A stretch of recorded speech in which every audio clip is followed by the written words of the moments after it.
Bismillahirrahmanirrahim. Assalamualaikum warahmatullahi wabarakatuh. Selamat siang menjelang sore untuk kita semua. Alhamdulillah kita panjatkan kehadirat Allah Subhanahu wa taala atas rahmat dan hidayahnya kita diberikan kesehatan dan keselamatan untuk kita semua. SDN nomor 1 Bengkulu, Sekolah Dasar Negeri nomor 1 Bengkulu, semenjak dianugerahkan atau semenjak diterbitkan sertifikat akreditasi sekolah oleh Badan Akreditasi Nasional tertanggal 20 Oktober tahun 2022 resmi dinyatakan sebagai sekolah unggul, sekolah berprestasi, dan sekolah favorit. Kiat-kiat apa yang harus ditingkatkan terkait prestasi itu, terkait yang sudah didapatkan oleh sekolah SDN nomor 1 jadikan pribadi yang berpikir cerdas, bekerja keras, beraktivitas tuntas, dan tentunya wajib sukses. Kemudian visi Sekolah Dasar Negeri 001 Bengkulu adalah menjadikan peserta didik atau siswanya aku bisa. Dalam hal ini memiliki akhlak yang mulia, kunci utama akhlak mulia, berilmu, memiliki ilmu, punya prestasi yang luar biasa, cerdas, terampil, dan tentunya cinta lingkungan dan tanah air. Apa visinya? Visinya yang pertama melaksanakan pembelajaran dan kegiatan keagamaan untuk mewujudkan peserta didik yang berakhlak mulia, beriman, dan bertakwa kepada Tuhan Yang Maha Esa. Ini yang pertama. Ini yang pertama, akhlak kita utamakan dulu bagi peserta didik siswa-siswi kita, supaya menjadi manusia yang bisa dimanusiakan, menjadi manusia yang mempunyai kepribadian yang bisa kita unggulkan. Yang kedua, melaksanakan pembelajaran dan kegiatan kreatif, inspiratif, inovatif, dan mewujudkan potensinya, keilmuannya sebagai peserta didik. Dengan berilmu, apa saja bisa mendapatkan pekerjaan, bisa membantu orang, bisa menolong sesama, bisa menjadi sukses, dan sebagainya. Yang ketiga, melaksanakan pembelajaran dan kegiatan ekskul atau ekstrakurikuler. Tujuannya apa? Untuk mewujudkan sekolah atau peserta didik yang berprestasi. Tentunya sekolah yang berprestasi membutuhkan perjuangan, pengorbanan, kerja keras, dan sebagainya untuk mendapatkan itu semua. Dan dibutuhkan beberapa warga sekolah yang diwajibkan untuk bisa dapat bekerja sama dengan baik dan bekerja ikhlas.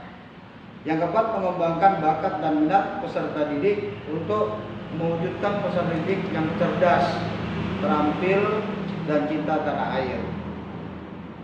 Setiap siswa punya bakat dan minat. Secara alami, secara kemanusiaan dia memiliki. Nah, tentunya bakat dan minat yang berbeda ini kita tampung. Ya, kita tampung dan kita mempersiapkan segala sesuatunya, fasilitasnya, ilmunya, dan sebagainya untuk siswa kita bisa menyalurkan itu semua untuk menjadi anak yang cerdas dan menjadi anak yang terampil, anak disiplin, dan tentunya cinta kepada sesama dan cinta kepada tanah air. Yang kelima, mengembangkan teknologi dan informasi bagi peserta didik untuk dapat mendukung dan membuka kreativitas, meningkatkan efektivitas dan efisiensi dalam menyelesaikan pekerjaan. Teknologi dan informasi wajib hukumnya dimiliki atau dipunyai oleh PTK, pendidik dan tenaga pendidikan. Nah, tentunya kita berharap dengan banyaknya pendidik kita yang dapat menguasai ilmu teknologi dan informatika atau informasi ini, tentunya imbasnya kepada peserta didik kita. Harapan kita, anak didik kita juga bisa mempelajari, menguasai ilmu teknologi dan informatika. Yang keenam, melaksanakan implementasi kurikulum Merdeka untuk mewujudkan Merdeka Belajar dan profil pelajar Pancasila. Alhamdulillah, karena ini wajib bagi sekolah untuk melaksanakan implementasi kurikulum Merdeka, otomatis suka atau tidak suka sekolah melaksanakan itu. Nah, untuk IKM ini tentunya bertahap, diawali dari kelas 1 dan kelas 4, kemudian kelas 3 dan kelas 5, kelas 2 dan kelas 6, dan seterusnya dan seterusnya. Tujuannya apa? Tujuannya ada dua, memerdekakan belajar dan belajar merdeka. Jadi kita memerdekakan siswa-siswi kita untuk menuntut ilmu, pengetahuan dan sebagainya. Dan kita berharap bahwa siswa-siswa kita itu bukan hanya kenal burung Garuda, bukan hanya kenal dapat menghafal Pancasila, tapi butir-butirnya dapat dipahami dan dapat diaplikasikan di lapangan atau di masyarakat atau di tempatnya sendiri. Yang ketujuh, menjaga, memelihara dan menciptakan sekolah sehat, aman, nyaman, menyenangkan, lingkungan bersih, hijau dan asri. Ini sangat penting, ya. Sekolah sehat, ya harus wajib sekolah sehat. Karena dengan sekolah sehat, maka harapannya warga sekolah juga sehat. Aman, nyaman, tentunya harapan kita dengan walaupun kita udah dikelilingi oleh pagar, kita sudah mengkondisikan tenaga keamanan, ya tentunya kita harus kerjasama gotong royong terkait dengan keamanan, begitu juga dan kebersihan. Tentunya kalau sudah sekolah sehat, sekolah aman, akan muncul yang namanya kenyamanan dan akan muncul yang namanya menyenangkan, dibarengi diikuti dengan lingkungan bersih, hijau dan asri. Apa moto sekolah dasar negeri 001 Barbulu? Motonya adalah tradisi unggul. Tradisi unggul itu adalah pendidikan adalah komitmen keunggulan.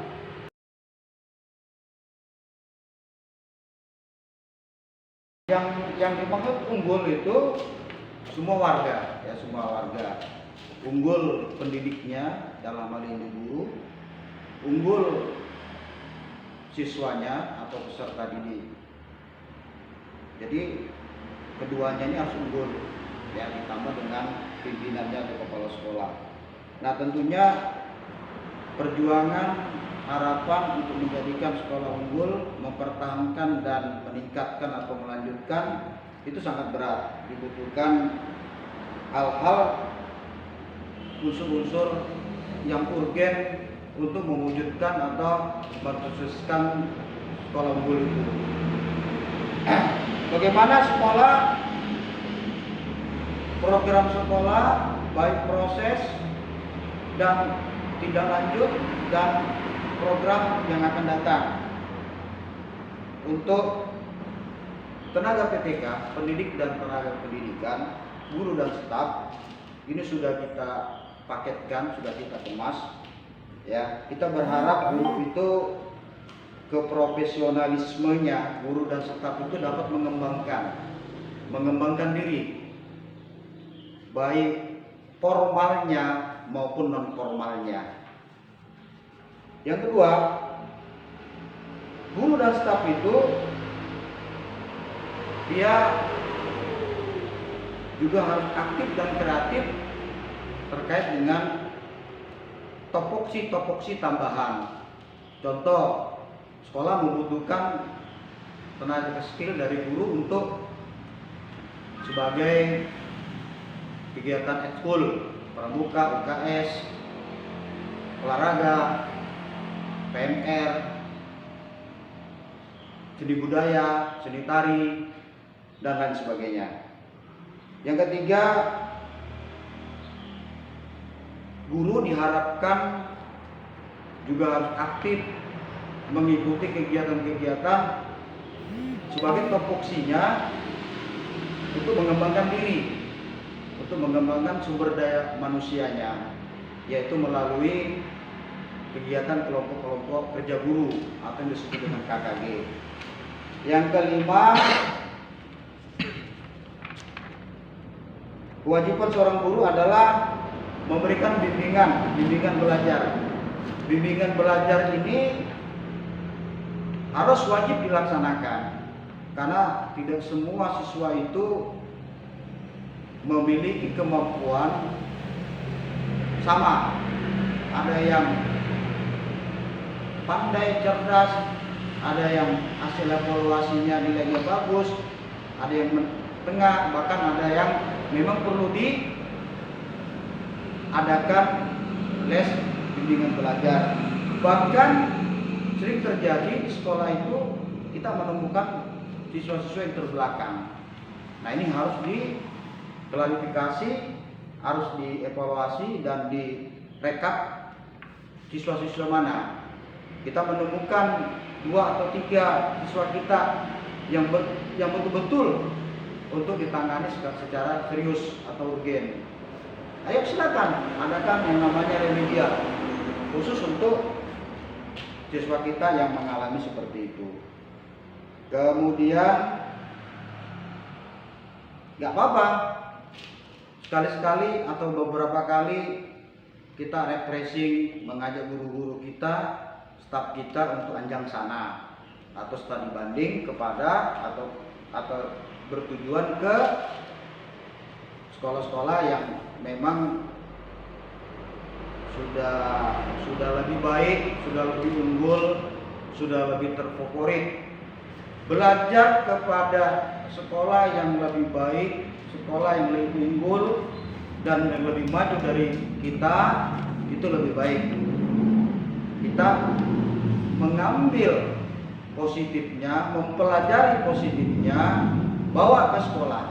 Bukan berarti kita lemah, tapi hal-hal yang baik itu wajib hukumnya kita laksanakan untuk supaya kita lebih maju.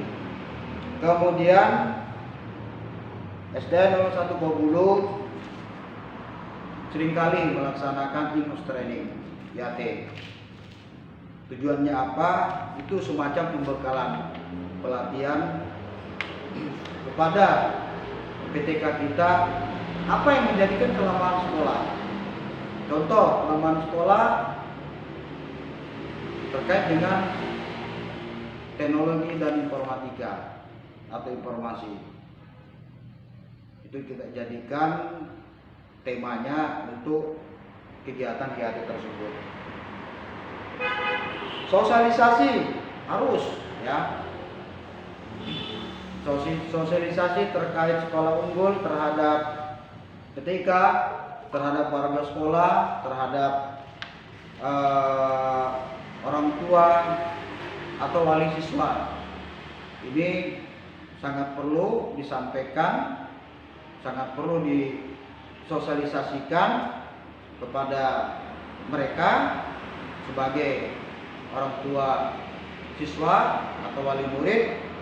Supaya apa?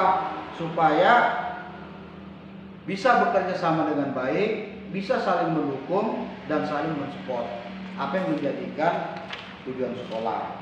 Kemudian tentunya meningkatkan sumber daya manusia baik guru dan staf. Ya kita beri kebebasan. Ada kegiatan yang dikemas dari KKG, kecamatan, K3S, dinas pendidikan atau siapa saja perusahaan enggak yang dalam bentuk workshop atau pelatihan, berangkatkan, tuntut ilmu, kemudian kembangkan di sekolah, salurkan di sekolah untuk dirinya, untuk lingkungannya dan siswanya. Itu yang utama. Kemudian bimbingan teknik sama tadi seperti itu juga. Kemudian kita melaksanakan IKM, implementasi kurikulum merdeka. Ini sudah berjalan.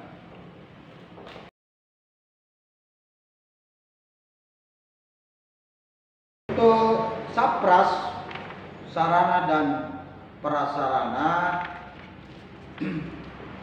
Sekolah Dasar Negeri 001 sudah 90%. Ruang kelasnya, ruang gurunya, ruang kepala sekolahnya, ruang pertemuannya, ruang lab, ruang UKS, ruang perpustakaan, dan lain sebagainya. Nah, tentunya ini belum cukup. Kita harus bekerja keras untuk mencukupkan menjadi 100%. Nah, untuk mencukupkan menjadi 100% ini tentunya ada beberapa poin, langkah-langkah yang disiapkan, bahkan yang diprogramkan. Yang pertama, sekolah tetap mengurgenkan yang namanya alat dan bahan penunjang pembelajaran bagi guru. Itu penting. Yang kedua, sekolah memfasilitasi fasilitas siswa terkait dengan ruang pertemuan dan ruang kepala sekolah. Kenapa? Karena ruang pertemuan digunakan untuk hal-hal baik kegiatan siswa, kegiatan guru, kegiatan staf, bahkan kegiatan kepala sekolah, bahkan kegiatan-kegiatan yang sifatnya pendidikan. Monggo silakan, ya, itu sangat dibutuhkan. Lanjut ke fasilitas kegiatan ekskul, ekstrakurikuler, akademik dan non akademik. Tentunya fasilitas ini betul-betul harus direncanakan, harus di pengadaannya semaksimal mungkin harus ada, karena disinilah tempat mereka menyalurkan bakat, minat, karakter untuk menjadikan peserta didik kita menjadi siswa yang berprestasi, unggul, dan memiliki ilmu, bertakwa, berakhlak mulia, dan sebagainya. Lalu sekolah kita juga kedepannya dalam proses mengadakan pengadaan fasilitas lapangan olahraga dengan seni budaya dan keagamaan. Seni budaya tentunya seragam, ya, seni budaya seragam tarian, alat-alat tarian itu harus kita kondisikan sebaik mungkin sebagai penunjang utama, ya, untuk kegiatan seni tari, seni terasi atau budaya. Keagamaan karena sudah kita memiliki musola, ini salah satu sarana yang luar biasa yang bahkan juga dipakai masyarakat, ya, tentunya bisa difokuskan di musola tersebut, kegiatan keagamaan. Nah, selain daripada itu, sekolah juga akan berjuang untuk mempaving halaman atau semenisasi halaman. Kenapa? Karena halaman tempat utama digunakan untuk peserta didik atau siswa kita, baik kegiatan formal, kegiatan non formal atau ekskul. Nah, kemudian tentunya tidak lepas daripada keamanan, ya, keamanan ini wajib, baik tenaganya, saprasnya, dan pelengkap-pelengkapnya. Jadi ini keamanan ini sangat urgen untuk sekolah, agar warga sekolah, kepala sekolah, guru, staf, peserta didik, orang tua mendapatkan keamanan dari sekolah. Kemudian tentunya kita juga harus bekerja sama semua pihak terkait dengan keselamatan dan kesehatan warga kita, ya, keselamatan, kesehatan itu faktor utama. Nah, tentunya untuk mengadakan fasilitas keselamatan dan kesehatan ini, tentunya kita bekerja keras juga memenuhi semua ini, baik tenaga ahlinya, tenaga skillnya, fasilitasnya dan pendukungnya. Kemudian di zaman era sekarang itu serba teknologi yang bermain. Oleh karena itu kita juga, sekolah kita harus mengembangkan yang namanya teknologi informasi.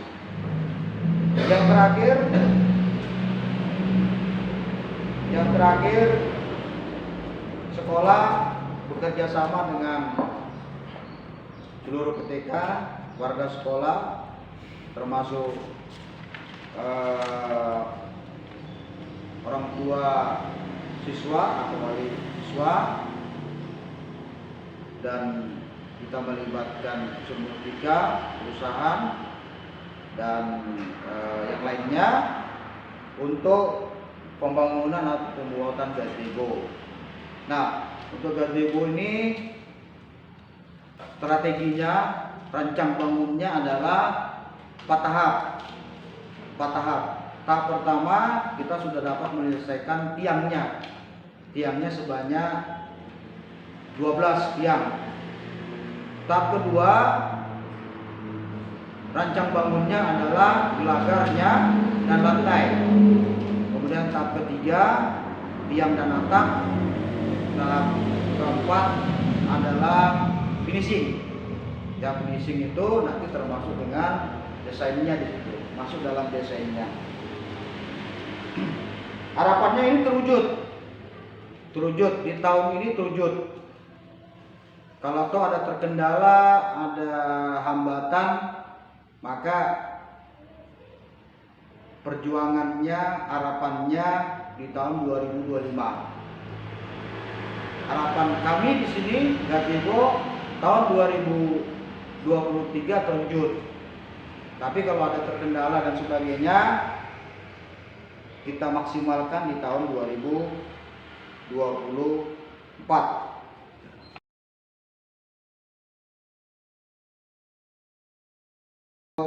Kegiatan peserta akademik dan akademik beliau Pak Sustiono nanti yang akan menjelaskan semuanya itu. Saya lanjut Pak, ya, peran aktif komite sekolah dan wali siswa dan unsur lainnya, ya. Nah, tentunya semua yang kita peroleh, semua yang kita dapat, ada peran di dalamnya, itu ada peran, yaitu peran komite sekolah, orang tua atau wali siswa. Yang pertama, tentunya dengan keterlibatan ini sekolah membuka lebar-lebar, ya, terkait saran pendapat yang positif untuk sekolah lebih maju. Kemudian membuka lebar-lebar terkait dengan dukungan yang positif terhadap kegiatan-kegiatan sekolah, terlibat langsung atau tidak langsung, bahkan siap finansialnya, selain pikiran, tenaga, finansialnya. Tentunya ini semua tidak ada paksaan. Ini semua dilaksanakan atau dilakukan dengan tulus dan ikhlas. Kemudian pihak sekolah selalu mengundang para orang tua untuk diajak rapat, diajak musyawarah terkait apa yang menjadikan tujuan dan harapan sekolah. Nah, tentunya juga kerjasama dibutuhkan, ya. Kerjasama sangat dibutuhkan terkait dengan kesehatan, kebersihan, sekolah sehat, keamanan, dan sebagainya. Dengan terjalinnya persaudaraan dan kekeluargaan ini, apa yang tak mungkin terjadi? Ya, semuanya akan bisa kita capai apabila semua ini kita laksanakan, kita lakukan dengan bekerja sama. Nah, ucapan terima kasih semuanya, termasuk unsur-unsur yang terlibat di luarnya, baik unsur pemerintahan, Muspika, kepolisian, Koramil, puskesmas kesehatan, pejabat-pejabat teras kecamatan Bawulu, perusahaan-perusahaan, dan lingkungan sekolah, RT RW. Demikian yang dapat saya sampaikan. Harapannya adalah mengharapkan agar dengan kegiatan ini kita semua satu dapat bekerja sama, bekerja keras, dan yang belum memahami, belum mengerti, belum tahu bisa mengetahui apa sih luar dalamnya SDN 01 Bawulu. Nah, terkait itu saya percayakan sepenuhnya kepada Pak Sutiono.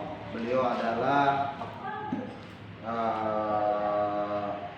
yang mengetahui, yang tahu di lapangan lebih jelas dan terjun di lapangan terkait dengan prestasi siswa-siswi kita atau peserta didik kita di SDN 001 Bawulu, baik tahun yang enak sampai tahun yang enak, ya, akademik maupun dan non akademik. Silakan Pak Sutiono. Siap. Terima kasih Bapak Kepala Sekolah.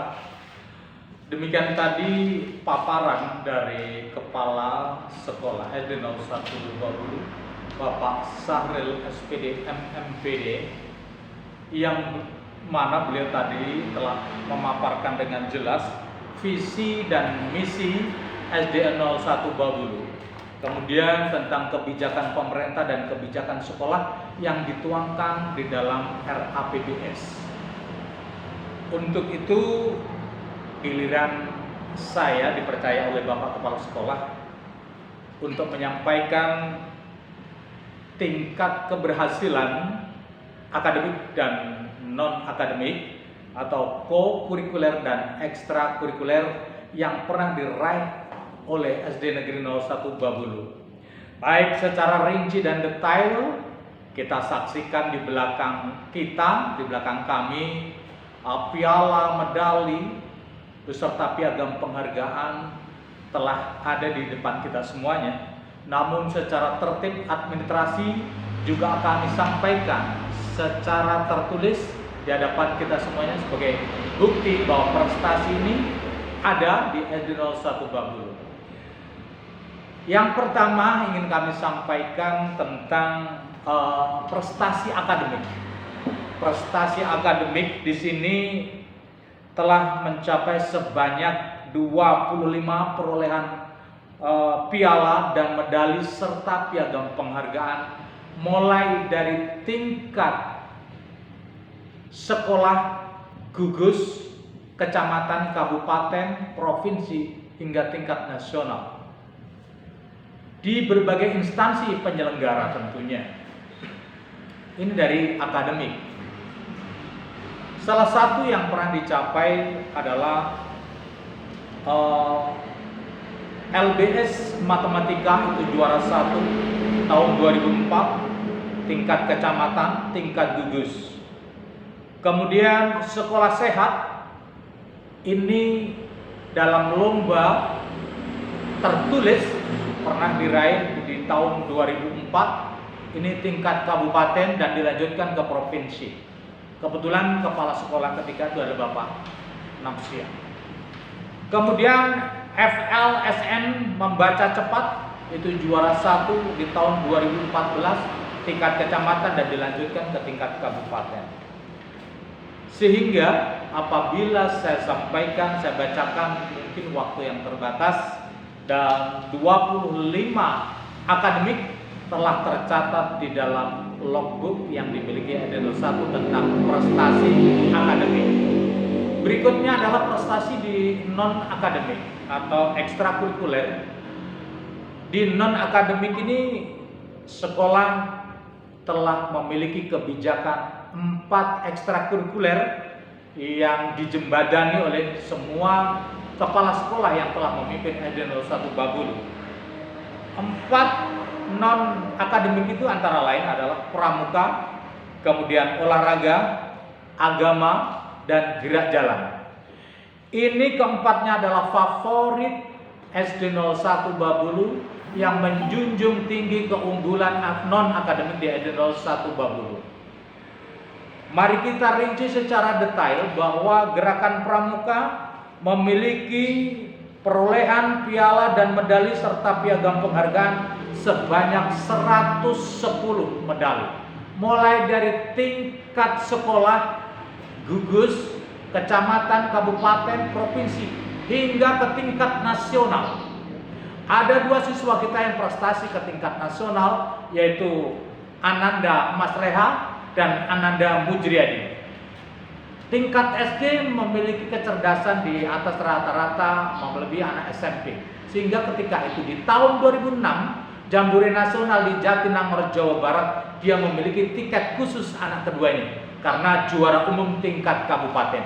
Sehingga kebijakan Bupati Penajam Pasir Utara atau SD 01 dapat tiket 2 putra dan putri, sehingga tanpa seleksi tes langsung ke tingkat nasional Jambore Nasional di Jatinangor, Sumedang, Jawa Barat. Ini yang membanggakan. Kemudian dari 110 prestasi pramuka ini luar biasa karena apa?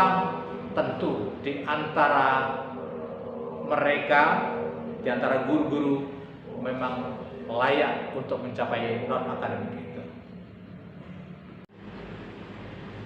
Kemudian prestasi non-akademik yang berikutnya adalah olahraga.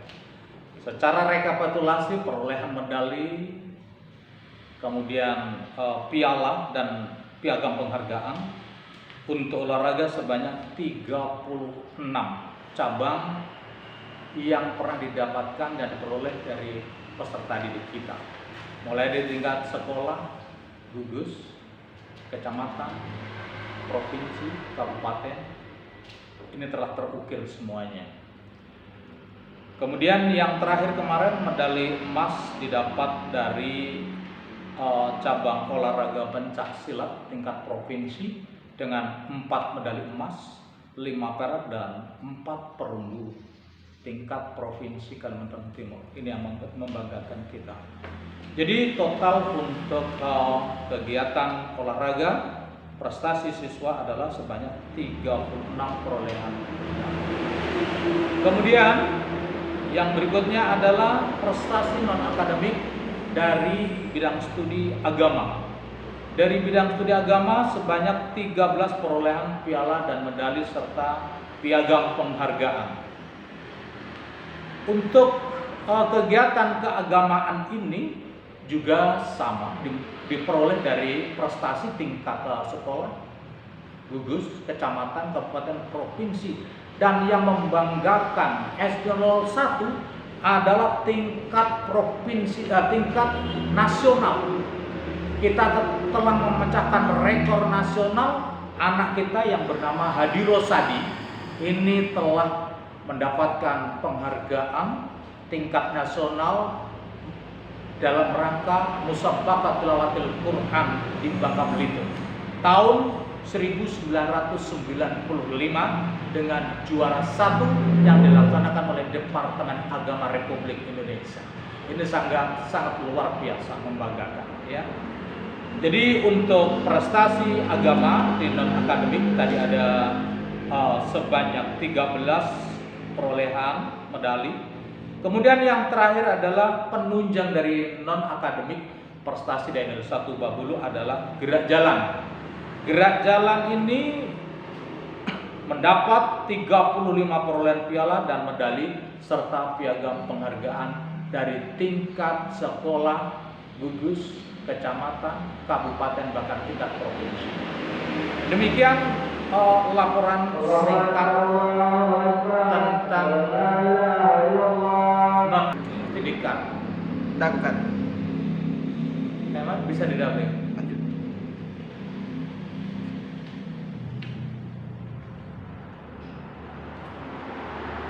Apa selanjutnya? Oke. Demikian tadi penjelasan singkat tentang visi dan misi SD 01 Babulu yang telah mendapatkan prestasi A, prestasi unggul dari Badan Akreditasi Nasional yang hari ini telah diukir prestasi oleh SD 01 Babulu. Mempertahankan jauh lebih sulit. Untuk itu semua aspek, semua unsur saling bahu-membahu untuk mewujudkan SD 01 Babulu unggul dan prestasi. Demikian, terima kasih Bapak Kepala Sekolah tadi sudah memaparkan semuanya, dan terima kasih kepada wali murid yang telah mendukung, berjibaku selama ini mendukung kegiatan SD 01 Babulu baik akademik dan non akademik. Kepada Tuhan yang Maha Kuasa, Allah Subhanahu wa taala kita serahkan dalam hal ikhtiar untuk menuju kebaikan dunia dan akhirat. Amin. Terima kasih. Assalamualaikum warahmatullahi wabarakatuh.